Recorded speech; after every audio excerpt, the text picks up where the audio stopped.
For someone who doesn't have a drinking problem and perhaps has never been around drinkers or doesn't have one in their family,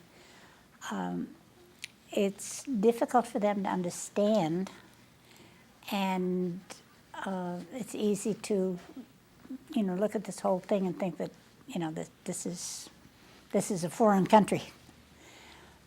But it really isn't, because there isn't anyone who doesn't have major stresses in their life. I don't know of anyone who doesn't have family issues of one part or another. I'm still looking for that normal family. I don't think it exists. I belong to a group, a writers group, that I've recently joined, and none of them have a drinking problem, and none of them understand. But the problems that they have would all benefit from the 12 steps, because the way of life, the way of accepting things you can't change, and looking at things and deciding whether or not you can change them, makes life so much easier for everyone.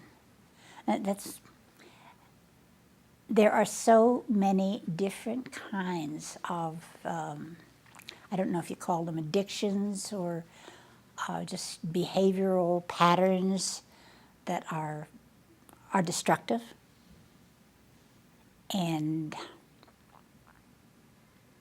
every single one of them could benefit if they could just look at the first step and say,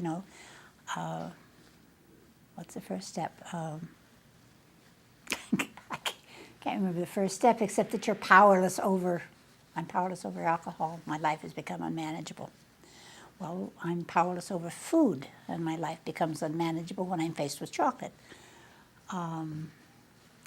I know people who are powerless over relationships, and they jump from one to another, and really have no concept of controlling or trying to change the pattern.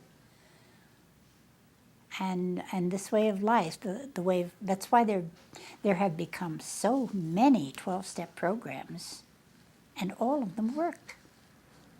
I mean, we have Overeaters Anonymous, Debtors Anonymous, Prostitutes Anonymous, Pot and Pills Anonymous, Nicotine Anonymous, go on and on and on.